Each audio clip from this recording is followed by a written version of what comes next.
Let's talk about the 10 characters with the biggest chakra pools in the entire Naruto franchise. Now, bear in mind that I'm only going to include the chakra of the ninja, him or herself, okay? So Jinchurikis are not gonna get the extra chakra of their Tailed Beasts. There are gonna be Jinchurikis on this list, but I'm not counting the Tailed Beast Chakra. I'm just counting their own. Otherwise, this list would essentially be a Jinchuriki list up until a point, so it wouldn't be as fun. The third Raikage. This man had enough chakra to fight against an army of 10,000 ninjas for days before he collapsed. This was the way he died in universe, and of course, it's one of those ways that says, yeah, this guy had a lot of chakra going for him. Now, the only time we actually saw him fighting in the story, he was in Edo Tensei, so his chakra pool wasn't even a concern because they have infinite chakra, but there's another statement by Karin when she sees the fourth Raikage amping his power for the first time in the 5 Kage Summit, and she says, wait, he is at a Biju level of power. This guy is insane, meaning that the fourth Raikage had, chakra that could rival the amount of chakra a Tailed Beast had. So his dad, which is stated to be more powerful, more durable, and just had better stamina, would be even more powerful than the fourth, making the third Raikage the 10th character with the most chakra in the Naruto series. Oh yeah, obviously I'm not counting Edo Tensei's either because they have infinite chakra. There's no point, really, so yeah. For number 9, we have Tsunade, the 5th Hokage. Now, Tsunade is a Senjuu, so by default, they already have a massive chakra pool, but she is different because she has stored a large amount of chakra over the years on her forehead to release whenever she needs to, through the 100 healings technique, and she most prominently uses that in the Madara fight. Now, that fight is insane because Tsunade is not only fighting against Madara, using her taijutsu, using her 100 healings technique to make her more powerful, but she is also healing and recovering the chakra of all the other Kage.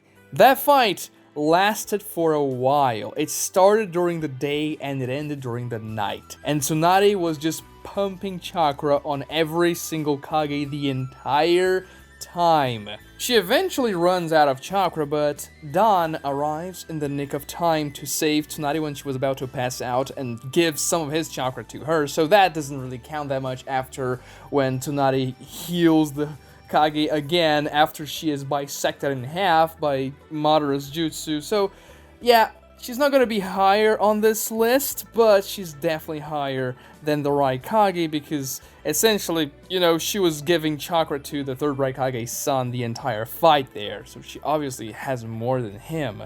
Now let's move on to Kabuto. More specifically, Kabuto in the War Arc. By the way, I am talking about the prime versions of each of those characters. The version they have the most chakra, obviously. So Kabuto in the War Arc summons a billion Edo Tenseis, which requires chakra, and then he goes on to fight against Itachi and Sasuke. Big deal. Those two characters are very powerful, and Kabuto does pretty well, all things considered.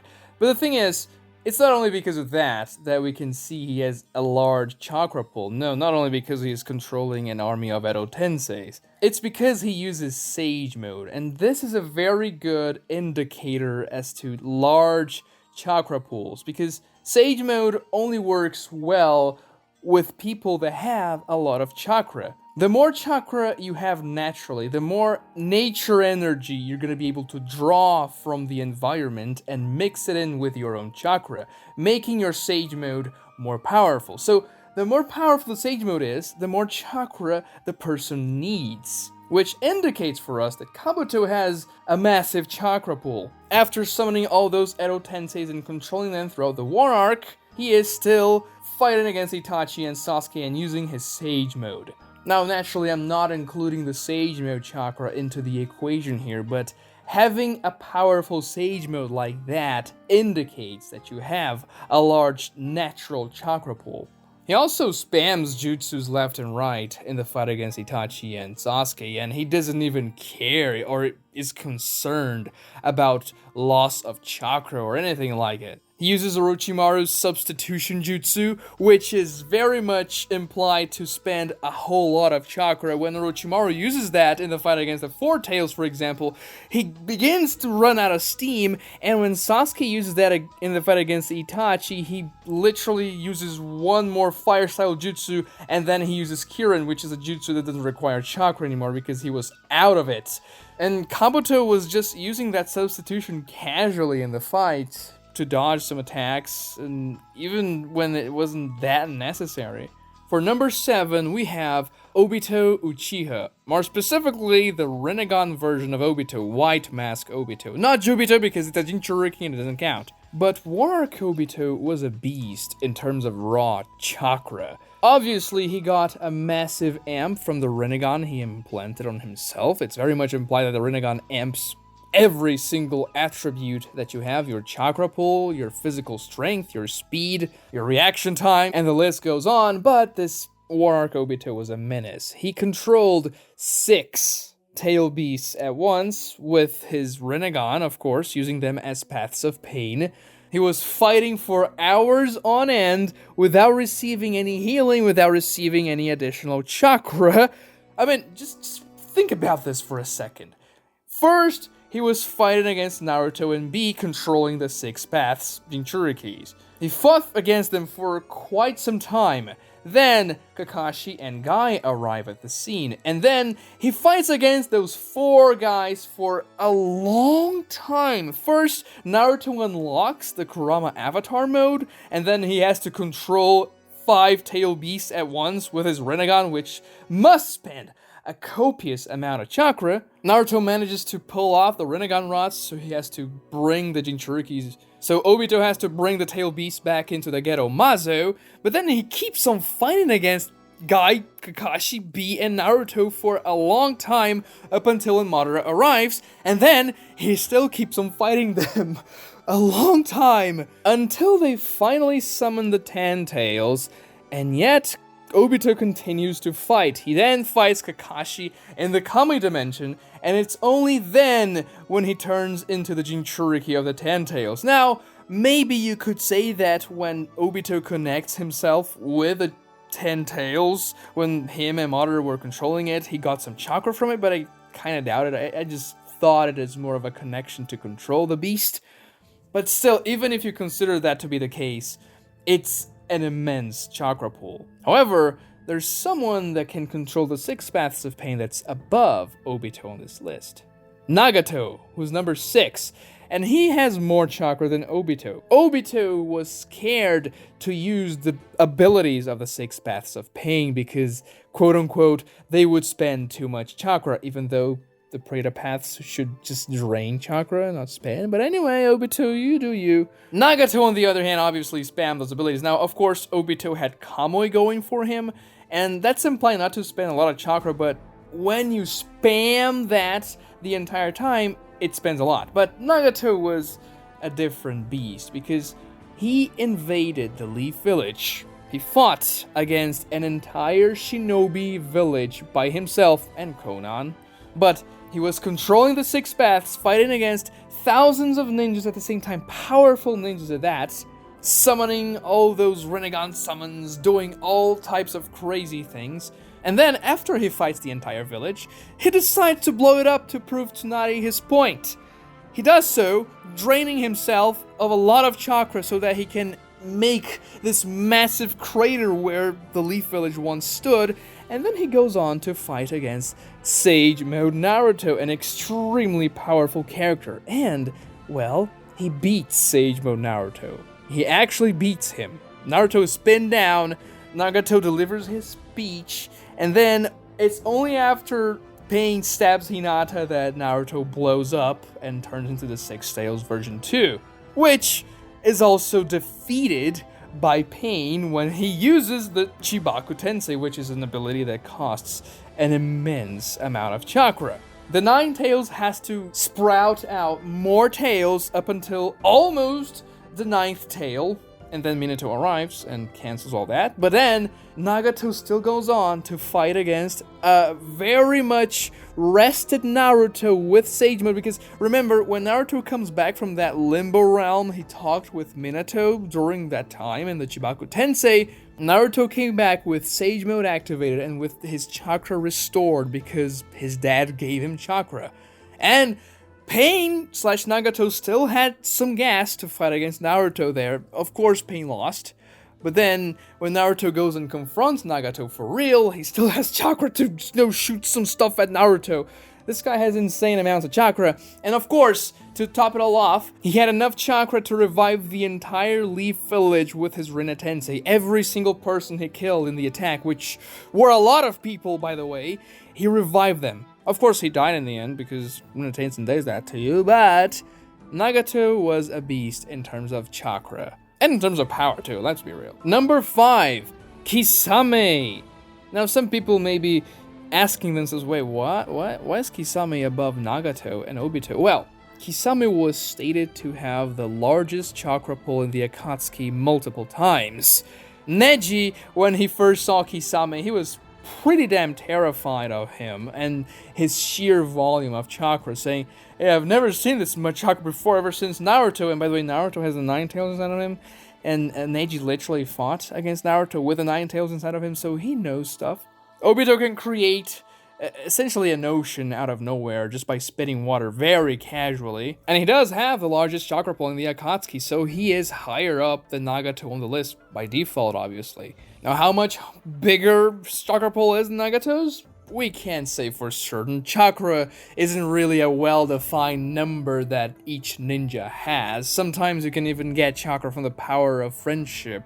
And now let's move on to number 4, Madara Uchiha. Now, of course, I am talking about his alive version, not the Jinchuriki of the 10 tails. But even if you look at Madara versus Hashirama in the Valley of the End, the jutsus these guys were pulling were of an insane magnitude. Madara was controlling the 9 tails the entire fight up until Hashirama cancels that, and he was coating the 9 tails with his Susanoo and spamming Bijudamas with his sword laced into them. It was an insane battle. Madara was just casually swinging his sword and destroying mountaintops all around the Valley of the End. And I remember when I first read that fight, I just thought, how much chakra do these guys have?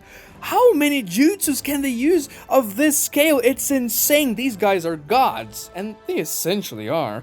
Madara and Hashirama went toe-to-toe, and the fight was so close. They both had insane amounts of chakra, and they were both completely drained by the end of it. Hashirama only had a small sliver of additional chakra left that he used to create the final wood clone that fooled Madara and made him win the fight. And also, when Madara returns in the war arc via Rinne Tensei and is just bodying the 9 tailed beasts with his limbo clone, that's pretty insane, but he wasn't nearly as long in that state. He quickly became the Jinchuriki of the 10 tails anyway. But you can assume that that alive version with Hashirama cells would have even more chakra than his Valley of the End version, and maybe even more chakra than Hashirama himself, but we can't say for certain. And that's why I am giving number 3 to Senju Hashirama. I mean, I don't really have to explain why he has an insane chakra pool, do I? The guy summons a Buddha statue, the size of the Leaf Village, with 1,000 arms. Now, granted, it's a Senjutsu attack. He has to use Sage Mode to perform it.